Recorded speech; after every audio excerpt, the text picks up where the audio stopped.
Dali, atong pag-aistoryahan. Dali, atong pag-aistoryahan. AWR 360.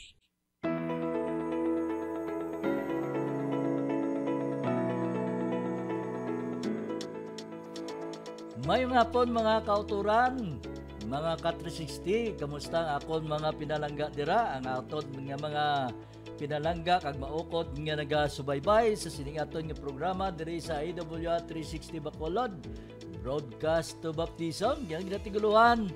Dali aton pagaistoryahan dire kita Japon sa aton nga studio diri sa AWR 360 Bacolod, diri sa NOSIC, Negros Occidental Convention Evangelistic Center. Siyempre, upod naton diri ang gwapuhon naton nga partner diri. Kay wala ko ta pamakuton, may pamakuton kita. Yari diri ka si Kat360 Brian Lacson. Siyempre, yari diri ang ato nga ari pagid. Siyempre, ang gani sining ko siyempre ari pagid ako pud naton. Upod pagid naton. Magasabat sa ato nga maplamo katalo ko ni kaso ginalalo na kun amo niya Pastor Bastari kadi sa programa labay sa labay mo. Yari diri si Pastor Libby Lapot diri ka upod naton ang aton nga district pastor sa Metro Bacolod 3. Mga kauturan, mga kabyanan, diri kita gihapon sa aton nga pagtuon. Salamat, welcome gikamo sa aton nga programa. Sa ato mga kadalguan diri sa Negros Occidental Conference, sa aton nga Presidente Pastor Jeponi Galanza, sa ato ngalan man sa aton nga Executive Secretary Pastor Brendo Caros, kag sumuman sa aton nga Treasurer naton ang tag-uyat sang pangwarta sang Negros Occidental Conference Pastor Brent Blando. Siyempre upod sa aton nga mga directors sa mga nagkalain-lain nga departamento sang Negros Occidental Conference, upod man siyempre sa aton nga tatay-tatay diri sa aton nga communication department, ang in charge ang Hope Channel Bacolod kag aton nga AWR 360 Bacolod Pastor Joy Cantila, kag ang aton nga mga nagkalain-lain nga mga district pastors, district leaders naton sa mga nagkalain-lain nga distrito sa aton nga Negros Occidental Conference. Siyempre, upod naman yapon ang aton nga mga tigulang sa iglesia sa naglain-lain nga mga kaiglesianan sa nasakpan sa Negros Occidental Conference. Hindi lang Negros Occidental Conference kaya may mga kauturan kita nga naga-subaybay sa aton nga programa. Wala lang galing kapabatyag pero kapanawag. Wala kapabatyag pero kapanawag personally. Ya Brother Ray, yaragi ko naga-subaybay sa ibang programa. Tani, comment ka man. Kaman gamay. Nya kay usual nga program kaga-travel, kaga-pauli mo. So, sa mga kultura naton na sa Mindanao, mga abyan na naton, salamat sa pagpigupod sa aton nga programa. Programa naton nga ginapamatian matag Martes kag Huwebes ang hapon takna alas 5 tudto alas 6. Ginatigulan siya. Dali aton pag-istoryahan sa gihapon ang inyo alagad si Kat360 Ray Herreyos ang inyo alagad. Sa sining hapon makuturan, yari na kita karon sa continuation sa ating pagtuon. Nayon ni kay lulipot nga pagtulunan, lipot pero kung i-discuss mo malawig Japon na yari kita sa chapter 44 sa Patriarch sa Prophets ginatiguluhan. Uy, sala gali. Dili na kuya sa 44 ng 46 sa tasubong. No? 44, 47 na tagali mga Kat360 ang aton nga pagtulunan. Ginatiguluhan siya the league with the Gibeonites. Amo ning aton pagtulunan, it covers Joshua chapter 9 and 10. Yani makuturan, as we start sa aton nga pagtuon sa sining hapon, ginaagdata kamo sa pause for a while, pangamuyo kita. Labing balaan, kagalando namon nga Dios sa sining nga tinakna kami gadangop sa imo. Nagagamit sining medium nga kadulong kami sang pamalita sang imo dakong gugma sa imong katawan, sang imong plano kag ang imong tinutuyo nga magatuon kami sa imong mga importante nga mga sinulatan pinaagi sa imo alagad si Otto Dwight nga makita ini namon sa balaan nga kasulatan. Salamat o Dios sa sining gugma. Nagahimyo kami nga padayon ikaw maghimo sa amon nga instrumento mahangpa namon sensitibo ang imong mga mensahe. Kamayo ini mga katawhan nga nagpamati karon, bidisi sila samtang sila naga-travel, halin sa ilang ginalinan, halin sa ilang lobrahan, pakapuli sila tagsa-tagsa kapuluyan. Disini Dios ang tagsa-tagsa sa amon ya mga katawhan nimo ngayara sila puluyanan karon nga nagauyat sa ilang mga tagsa-tagsa ka gadget nga nagatuon. Ini tanan dinhinyo namon mabaton ang imong kaluoy ginapo namon ini sa ngalan sa imong anak si Jesus ang personal luwas. Amen. God bless everyone. So sa pagtuon naton Patriarchs and Prophets chapter 47. Agamay na lang dugay-dugay matapos na ning aton nga isa ka libro sa Patriarchs and Prophets pagtuon naton mga kauturan. So, ang aton nga pagtuon siling na nakon ganina, siling nakon ginatuguluhan ini sa The League with the Gibeonites. Bitun-an tani kung ano ni ang mga pamaagi, ano ni mga kaalam, ano ang mga strategiya kag paano malinlangan ang mga katawan sang Dios pinaagi sa pagtuon naton sa sining nga pagtulunan, no? Makuturan kung tunan naton ang libro sang Joshua chapter 9 at chapter 10 amo ni siyang kabuuan sa aton nga pagtuon. Masili kita ya base si brother, game mo lang na sa iyang tunan, hindi mga kauturan. Nagtuon kita ayon sa gisulat sa balaang nasulatan kag subong man ini siya ginpaatag lang sa kalagad sang Dios nga mas mahangpan naton sensitibo ang mga kasulatan nga nasulat diri. Okay, ginatiguluhan ng ginatunduan. Tandaan naton mga kauturan. Sang nagligad naton nga pagtuon, tandaan naton nga ang mga katawhan sang Israel gininstruksyonan ni Gideon pinaagi sa instruksyon sa iya sa Ginoo nga dalon niya magkadto dito ang mga katawhan, hindi lang kay ang mga kalakihan, kundi pati mga kababayan, pati mga kabataan, pati ang mga strangers that is with them. Strangers, makita ka na, strangers, hindi sila ya mga Israelites, apang nanging kaupod nila. But siguro ang iban sila, ayon pa sa atong itunan, they are parts ang ginatawag nga great multitude nga nag-upod sa ila nga nagwa sa duta sang Egypt pagkatapos sa tong napulo ka mga kalalatan. Nanging kaupod ni sila kay siyempre ang iban sila nagpamata kay ang iban to yang nga nagwa dito kay nagambal atong nakagwa sa Egypt ang nakasulod lang sa duta sang Saad only Caleb and Joshua lang. Ang iban wala na to, simple posible ini mga kabataan ni sa tong mga naguluwa man dito sa Egypto. Mga kabataan. Now, ang Dios ang gatag sa instruction sa ilang nga magkadto dito sila sa Sikim, aton sa gitun-an nagligad para nga dito sila magpamalandong, maghimo sang devotion, magpanawag sa ilang Ginoo kag may ara nga deep search sa ilang nga tagipusoon. Deep search sa ilang tigpusoon. Wala sila naglakat dayon pakadto sa pag-inaway kundi nagkadto dito sila sa pag-meditate. Now, halin dito sila sa Sikim mga ka-360. Yadto mga Israelino nagbalik dito sa ilang encampment dito sa Gilgal. Hindi gani ang Gilgal kung ito naman na taon na to. Ang Gilgal mga ka-360 amo na bilang pagtabok nila dito, pagtabok nila sa Jordan River, kung nadonduman ninyo, pagtabok nila dito sa Jordan River, nagbutang sila the first camp nga ginimo nila dito sa Dutog nga gitawag nila nga Gilgal. Dito sila nang first na encampment nila. Nagimo dito sila sa mga hilikoton pa ato mga lalaki. Una to ang naglatabok ang mga lalaki lang to mga hangaway lang. Why ito yung nagdala yato mga kababayan, wala ito yung madala, ang mga kabataan, ang mga kalalakihan lang. So dito sila mga ka-360. Now, so sang dito na sila nagapayag sa aton nga pagtuon, no? Sang nagapayag dito sila nagpayag aton nga pagtuon. Nga samtang ato na dito sila sa duog, naguna-una sila, no? Naguna-una sila sa paghimo na sang mga helikoton, no? Mga helikoton na nila. Kag nagambal diri siling sang first nga paragraph chapter page 505, no? Page 505 sang paragraph 1 nga nagasiling nga daw. The ambassadors represented that they had come from distant country.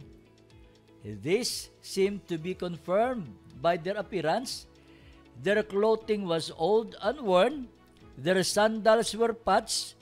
Their provisions moldy, and skins that served them for wine bottles were rent and bound up, and as if hastily repaired on the journey. Ano ni siya makuturan? Ano ni sila? Ini sila amo ni ang mga strangers nga ilan na sugatan kumbaga pa daw ilang nagpalapit si ila kag nangayo sang bulig. Ini mga strangers, ini mga ambassadors nga nagkadto dito sa ila, gin-consider niya nga nakita nila nga daw kalapyo gi katama sang itsura. No? Ang appearance nila ka pertigi kahagad sa itsura, di kakapoy gi katama sang ilang itsura. It seems nga naglakat ini sila nagahalin sa malayo katama nga mga duog, no? From a distant country.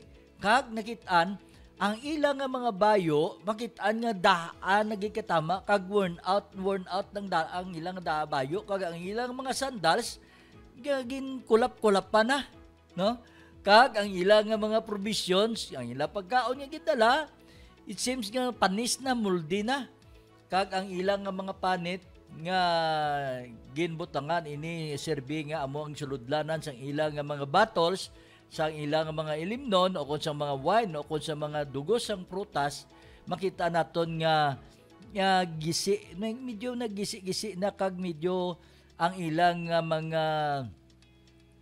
mga suludlanan, hindi na siya kuan kag ang atong bottles nga ginsudlan nila, ang ilang nga mga wine dito kuan na fermented na. So, ini nga mga katawhan nga nagalin sila, nagprofess sila, nga nagpanlakaton sila, lampas pa ya, beyond the limits ang Palestinyo, dito sila. Ang ambalin dito sila nagalin. Kagang ilang nga mga fellow countrymen, nga nagsiling sila, nga they heard of the wonders which God hath wrought for His people, and had sent them to make a league with Israel. Amo ning claim nila nga ang Diyos kuno ang nagimo sila, nagpadala sila para nga magpakig katipan, magpakigmay kasugtanan, isa sila sa mga Israelinon. Gani nagasiling, no? The Hebrews had been specially warned. Anong pag-warning ginatag sila? Nga hindi sila dapat mag-enter, hindi sila dapat magsulod sa kasugtanan, sa pag-isa, sa mga idolaters, ato mga nagasimba sa mga Diyos-Diyos nga makananon. Kag may pagpangdodua sa kamaturan nga ginpamulong sini mga estranghero. Ang pamangkot, ang pulong nagsiling sa ilang panguna-una sa inyong mga leaders. Para binchor, ye dwell among us, they said. Busa, dali ka mo. Upod ka mo sa amon, magpuyo ka mo upod sa amon. Sila nagsiling sila. Kag nagsiling. Kaysa sini, ang ambassador nag-reply, kami inyo mga alagad. Kami inyo mga alagad. Apang si Joshua directly nga nagdemand sa ila, kang namangkot, tili ni Joshua, sino ka mo? Sino ka mo? Kag diin ka mo nagalin. Kaya pa, pertik pa mangkot to. Diin ka mo, kag, sino ka mo, kag diin ka mo nagalin. Kag sila nag-reiterate, sila naghambal. Sabat kay Joshua, anong hambal niya ni Joshua? Ayon sa ginambal nila, yari ang kamaturan sa amon nga sinseridad. Ang amon nga mga tinapay nga among gindala, sang nagwa kami dito sa among ginalinan, mainit pa. Kag, samtang galakat kami, yari na karon ang amon mga tinapay nga gindala, panos na.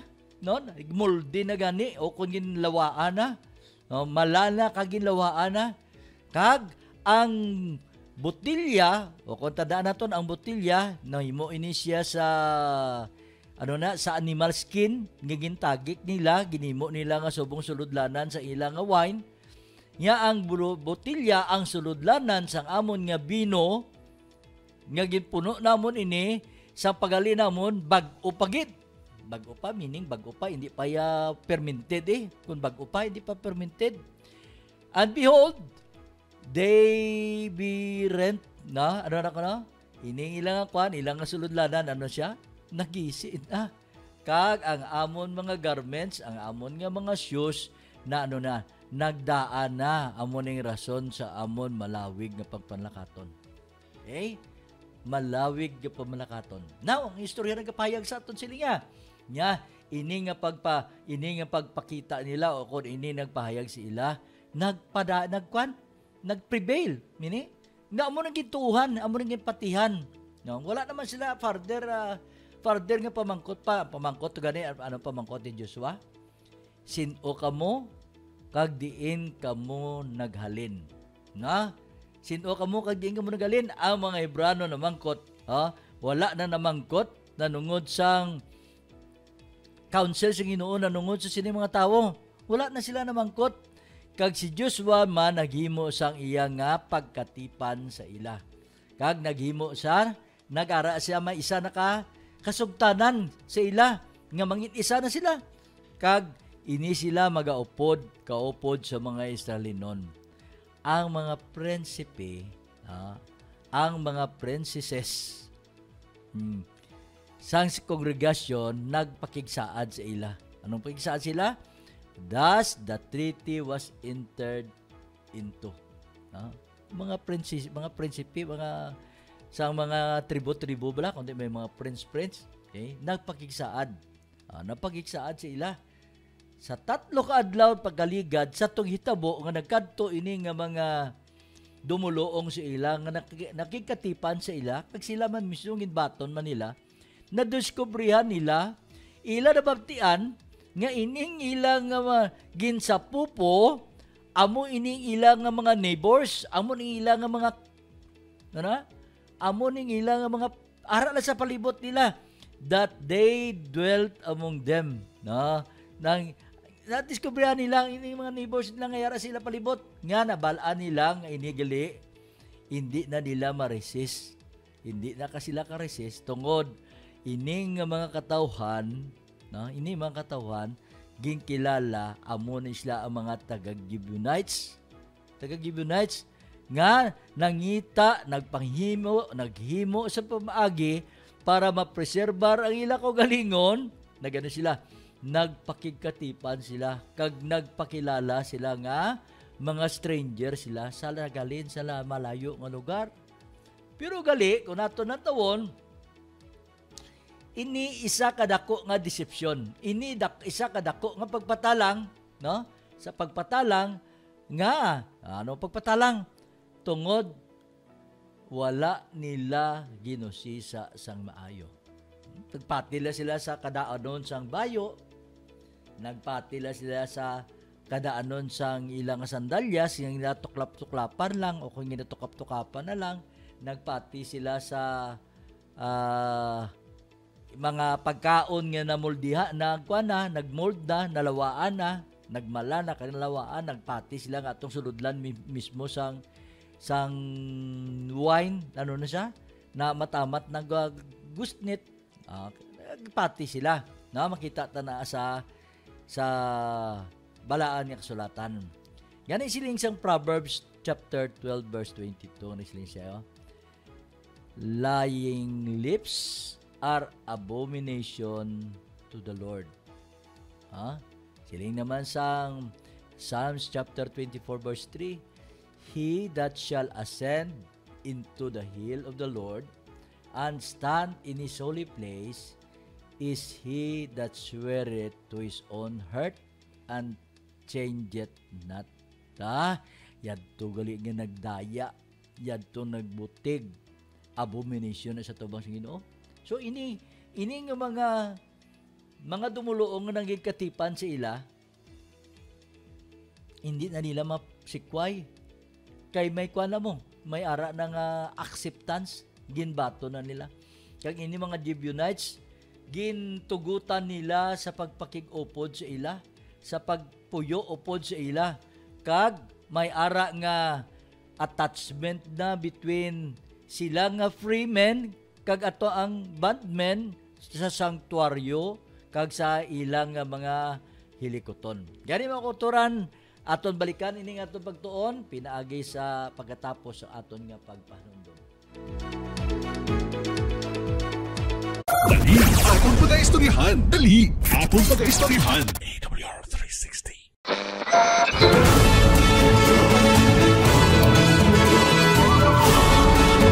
You are listening to AWR 360 Bacolod. Dali, atong pagkaistoryahan. Dali, atong pagkaistoryahan. AWR 360. Salamat sa dakong gugma sa Diyos. Balik kita mga kauturan, mga kabiyanan, mga ka-360. Aton ana ni tagaan sa higayon, ining aton nga mga una gid permi ini bala ang mag-Iloy ni permi lagi ni una sa aton di sa aton nga sa chat group nato sa aton nga kon mo sa comment section naton. Ari diri kaupod naton Sister Nena, number 1 Sister Nena, good bidal ani. Oh, Sister Nena Morito, umayong hapon, good afternoon sa imo Sister Nena. Upod kami diri ni si Brian Lacson sa sining hapon. Siyempre, ari man di ang nagapakaduwa si Sister Joan Moreto. Danay ni sila permi ang mag-Iloy ini. So salamat sa dakong gugma sa Dios sa sining hapon. Padayon kita magatuon sa aton nga pagtulunan sa sining hapon. So sa ato mga kauturan dara nga kabalo ko late sila maka-tune in sa aton nga program is because nga they are traveling halin sa naglain-lain nga duog sa eskwelahan man o kung sa obrahan man o kung diin sila halin mapauli sila balay makita nato naga-travel. So kung late na ka mo maka-open sa inyo mga tagsa-tagsa ka mga Facebook pinaagi diri sa pagsunod ninyo sa programa naton sa AWR 360 Bacolod. Kindly share sa sining aton nga pagtuon mga ka-360. Agud to ini mga kauturan naton, mga mga kaabyanan naton, makabalo man sila, mabless man sila, kabalo sila sang mga tulunan, mga kinaalam nanungod sang mga historya sa balaan nga kasulatan sa paghihapon. Yari kita sa libro sang Joshua, Joshua. Yari kita sa libro sang Joshua chapter 9 and chapter 10 sa aton nga pagtuon. Ay, kanami sa aton pagtuon mga kauturan. Padayon kita. So, samtang dito na mga Gibeonites nanging kaupod na, nanging kaupod na nila sa ilang pagkakinabuhi o kon sa ilang camp ining mga o kaupod na meaning kaupod na sa mga Israelites and Gibeonites. Wala na sila mahimo kay naghimo na sila sang attachment, may band nga nihimo nga ginbaton nila sa ilang sanctuary. So anong ilang himoon? Ang himo lang nila para sini kay naghambal man o kung naghatag sang ilang pag-surrender sa ilang kagalingon sa pagkilala, kagikilala nila ilang kagalingon nga mga servant sila. Mga servants sila. Your humble servants. No? Mag-perform na sila sa mga magagmay-gagmay nga limuon.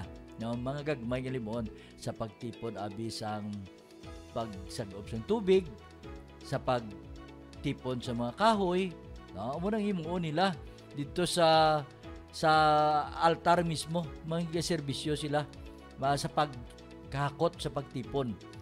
Pag ini mga kondisyones ginbaton ini simpre sa mga Gibeonites kay nakita nila nga they are in great danger ang ilang kabuhi.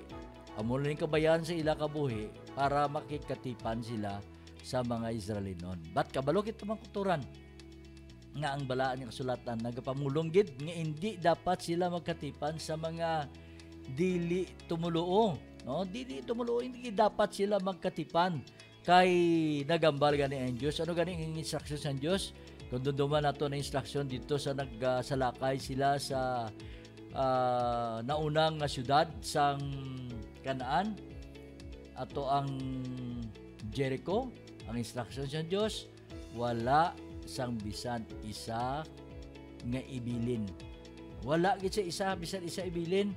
Ang tanan pati ang makasapatan, everything pagapapason ang ibilin lang, ano gani, pati ang mga malahalon nga mga gamit, except lang sa gold, silver, kag ang iron kay gamiton ina sa bulaton sa templo.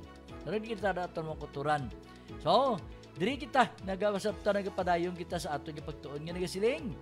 But it have fared better with the Gibeonites had they dwelt honestly with Israel. While their submission to Jehovah secured the preservation of their lives, their deception brought them only disgrace and servitude. Tungod ang ilang deception, ginluwas sila tuod, ginsecure sila, tungod sang tugyan nila sa kagalingon nila sa Jehovah, sa aton nga Dios, ginsecure sila. Pero ang ilang konsekwensya sang ilang pagpangdaya nagdulong sa ila sang kahuyanan kag sa paghimo sang sa ila to nga lugar sila gawro ang agalon apang diriya makita naton nga sila ang nag-alagad sa mga Israelinon. So ang Dios naghatag sang pagpakamaayo sa ila. Pagpakamaayo sila nga ang tanan nga gintawag nga Hitinism, gintawag sila nga nagatuo sa mga Diyos nila, isikway nila kag i-connect nila ang ilang kagalingon sa mga Israelinon sa pag-angkon, sa pag-share sa mga blessings nga ginatag pinaagi sa saad nga ginatag sa mga Israelinon. Kag supo man ini nga mga Gibeonites nga ginambal diri nga sila man nangin kaupod sa mga nangin kabahin sila sa mga ginatawag nga dumuluong, ginumuluong o kon mga manog panglugayawan, mga dumuluong nga manog panglugayawan nangin kaupod.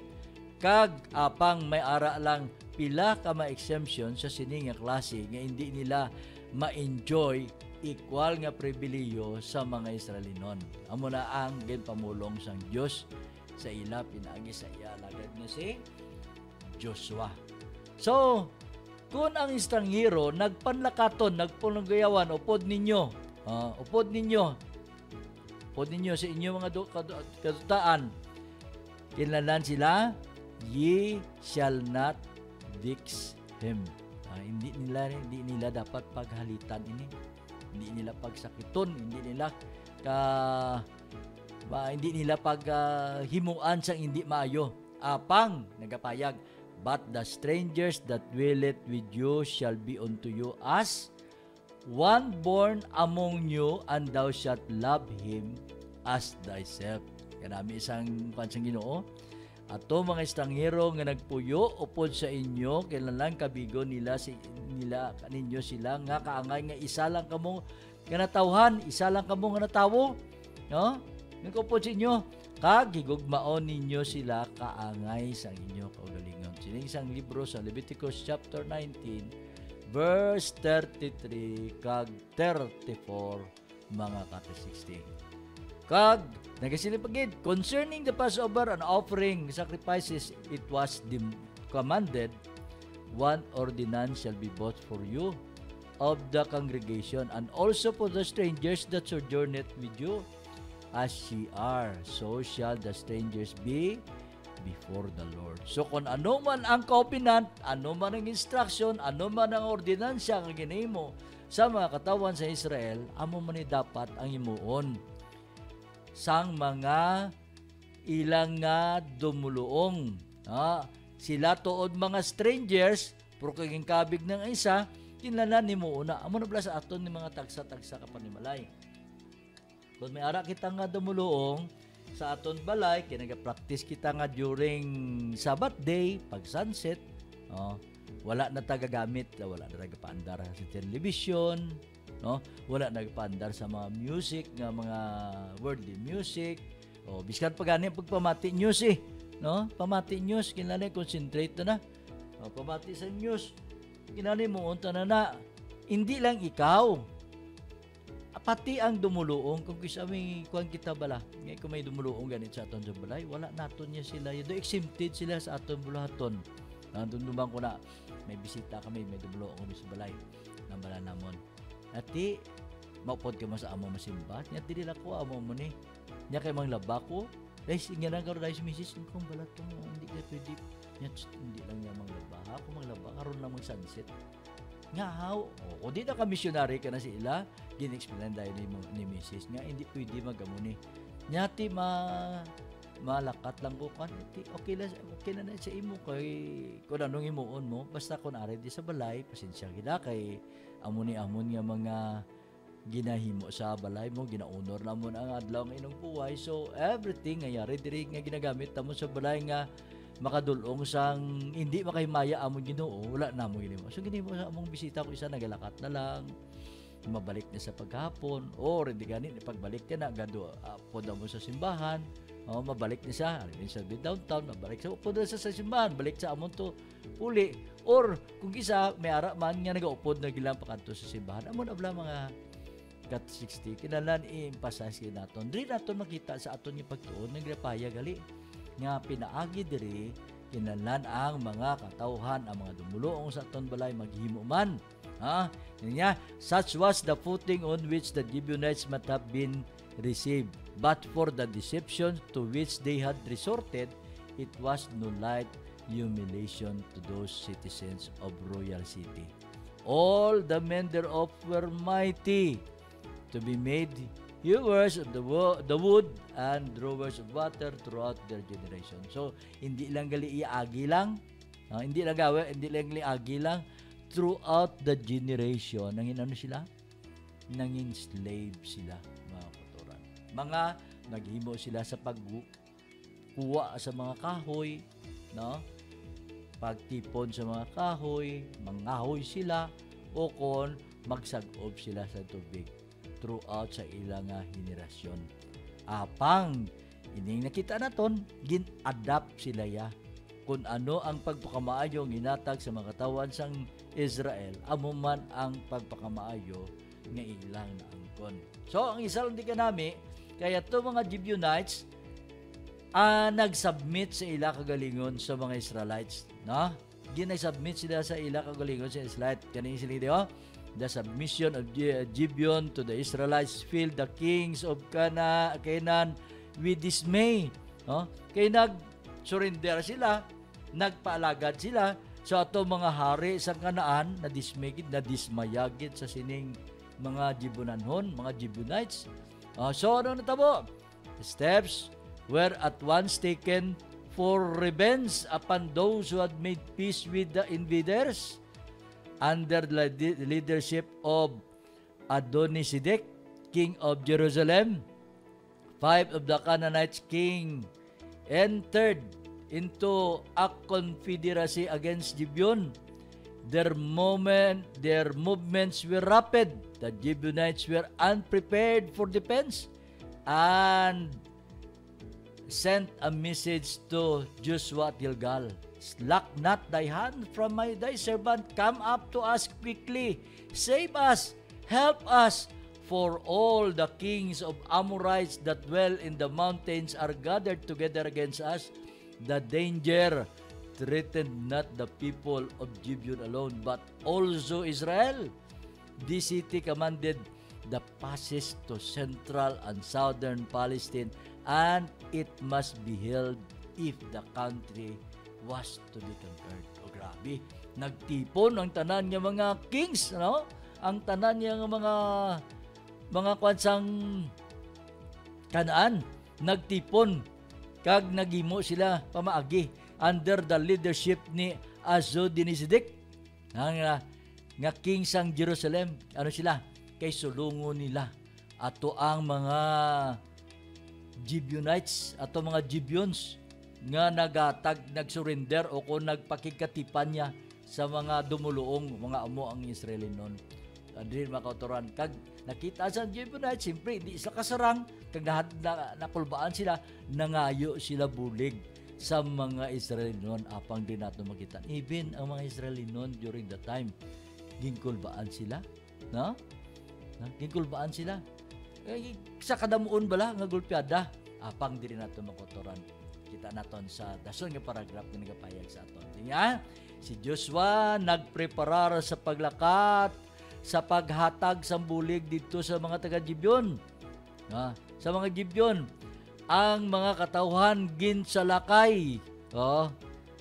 Inhabitants of the city besieged had feared that he would reject their appeal because of the fraud which they had practiced. But since they had submitted to control of Israel and had accepted to worship God, he felt himself under obligation to protect them. So kung nato lang taon na gani, kung may ilan da sila, ay gindayaan mo tanan nila. Gindayaan mo tanan nila, gipapati nila kitang stranger sila na galing pa sa malayo nga lugar, galing kay Gibeonites na sila. So bay ilan sila pero hindi na mga kuturan. Nabatyagan nila nga may rilako sila nga responsibilidad nga buligan nili ng mga Gibeonites. Kaya nga may ara na sila nga pagkatipan, nagpakigkatipan na sila. Kag may ara na nga paglaygay, nag-ara na nga pagbulig o kung nagupod sa ila sa pagbaton sang ilang nga Diyos, nag-worship pa sila upod sa ilang nga Diyos. Gani nakita nila ang dako nga obligasyon o responsibilidad nila sa pagproteher sa sini. Gani sa sini nga tion, nagihon nagihon sila ayon sa counsel sa Diyos. Wala sila nagiyoya nga sa ilang kagalingon. Nangayo sila anay giya sa labing mataas. Nangayo sila si Gideon, nangayo sang si Joshua, nangayo sang bulig sa Diyos. Nga kung ano ang imuon niya sa sini. Apang Diyos nagsiling siya, fear them not was the divine message. Fear them not, for I have delivered them into thine hand. There shall not a man of them stand before thee. So anong sila ni? So Joshua ascended from Gilgal, he and all the people of war with him, and all the mighty men of valor. Naglakat sila dito. Nagkanto dito sila sa Gibeonites. Actually, hindi malayo katama ang Gilgal. Hindi man malayo katama ato ang ang duog sang Jericho sa Gilgal. Kay next na to nga lugar nga ilang nga salakayon ang Gilgal mo. Tapos ang Gilgal na to, apang hindi nato nung kita makuturan. What I mean atong Gibeonites, pero di nato makitaan nga tungod nga nagsurrender, nangin nagkatipan kag ang Dios nagbulig. Halin dito sa Gilgal, nagkanto sila pakadto sa Gibeon. Gindala niya ang tanan nga mga sampaton nga mga inaway. Gindala nila, nagmarcha sila sa kagabihon kag nagdala sang iyang bugos nga persa pakadto dito sa Gibeon kag sa kagahon. Nagapayag, scarcely had the Confederate princes mustered their armies about the cities when Joshua was upon them. The attack resulted in the uttering discomfiture of the assailants. The immersed host fled before Joshua up the mountains, passed to Beth-horon, and having gained the height, they rushed down the precipitous descent upon the other side. Here, a first hailstorm burst upon them, and the Lord cast down great storms from heaven. There were more which died with hailstorm than they whom the children of Israel slew on the word. kanami mo kuturan sa istorya, makita ginaton ang divine intervention. Ano nag-intervene? Sang dito na sa kagahon, dito na ang company ni Joshua, dito na sila naglabot sa Beth-horon. Nakita naton mga kuturan, nakitaan dito na sang nalabot na nila, nag-atake sila. No? Ang mga kaaway nagabatamat nga ang amat-amat sila kalutos, no? Nasa na samta nakuha na sang grupo sang mga nagatake ni Joshua ang mataas nga parte nga duog, ginlagas nila ini ang mga kaaway nga nagamat-amat digadulog amat-amat dulog kapang di naton makita ang intervention. Anong intervention? Kay may ara nga dako nga hailstorm, nag-ulan. Nag-ulan. Ano ning ulan? Hailstorm. Anong ulan? Magsiling kita hailstorm, ano gani? Pero hindi hailstorm of ice, kundi dalagko nga mga bato halin sa langit. Ano yan? Mag-ulan, bato halin sa langit. Dunduman ko sang bata pa ko. May iniblang tiraduray. Piyak man to nga grupo, gatirador, piyak man to. Maigo ko sang bato sa agtang, matyag ko, damo, katama nga star kita ko mo. O pagkatapos, uyat to sa akong nga ulo, mayo mo kay way man ang buslot, nagbukol siya, pagkaligad lang ang nagtupato, dugid ako dako ng bulto sa akong nga ulo. Gamay na to nga bato. Ano pagikon ang mga bato, dalagko katama, halid sa langit. Kay siling pa kung ato ng tawon ang trajectory, okay? Kung ano kadako, kung sa bala kung ano ka kusog ang bala paglupad ya halin sa armas, ang iya nga pagpanaog, kung ano ang trajectory to pagpanaog gina, amo man gyapon ang persaya. So kay halin to sa langit ang bato. Imaginom lang naton, siguro maigo sang bato ang mga katawan sang guro kakadunot, no? Kagway pa rin butang kung ano kadagko, posible dagko ni mga bato ali dito kay kung ice siya matunaw mong, no? Pero kung bato hindi ni matunaw halin dito, diri nato makita mga ka-360 kung ano ang intervention nga gingamit sang Dios. Kag nagasiling sa atong pagtuon, mas madamo pa, no? Mas madamo pa ang nagkalamatay sa pag-ulan sa mga bato sangsa naslain o ko napatay pinaagi sa espada. No, diri nato makita mo kulturan kag nagasiling pagid samtang ang mga amornon nagpadayon sa ilang nga pagpalagyo hidlong flight kag pagpangita sang palanaguan sa mga bukid, sa mga madalo, sa mga sarang nila panaguan sa mga kuiba. Joshua looking down from the ridge above, so that the day would be too short for the accomplishment of this work. Nakita niya, malipot ang nga matapos ini nga bulaton, nagamat-amat na tuno. If not fully rooted, their enemies would again rally and renew the struggle. So anong ginimo ni Joshua? Si Joshua nagpakigistorya sa Ginoo. Nagpakigistorya sa Dios nga nagsiling nga sa mata sa Israel ang adlaw nagatindog dito sa dito sa Gibeon, sa lugar sa mga Gibeonites, sa mga Gibeon, kag ang mga ang subong man ang bulan, kag ang mga tokaron, ang mga bali sang ahalon, ang adlaw nagsiling di ba nagapabayag, ang adlaw nagpundo dito, kag ang bulan nagpundo man. Tungkol abot na guro makuturan akong paglantaw ini amat-amat ng amat-amat na hilunod ang adlaw, amat-amat naman gwa ang bulan, until the people avenge themselves upon their enemies. Kaya nakita nga kung hindi sila mapapas, ang posible, mano sila? Kung hindi sila mapapas, ang posible makatipon pagit sila liwat sang Persa, kag baka pagngin mo naman sa pagpagigaway. Doon rin nato nakita mong kuturan nga may ara divine intervention. Siling diri sa katapusan nga parte sang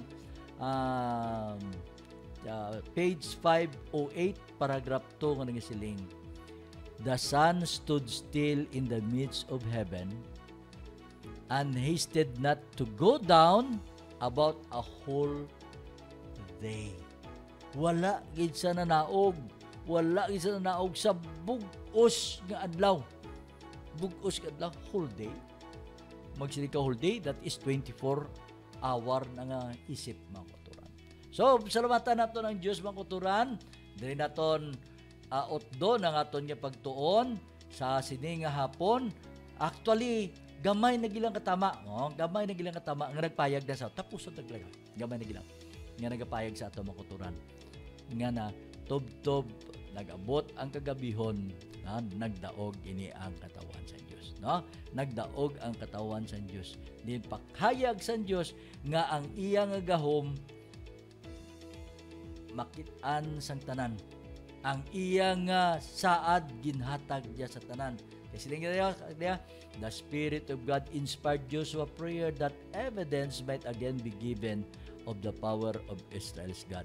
Hence, the request did not show presumption on the part of the great leader. Hindi na ang request is not nagpahayag lang ang presumption, base pa lang. Pero hindi makuturan. Makita nato niya.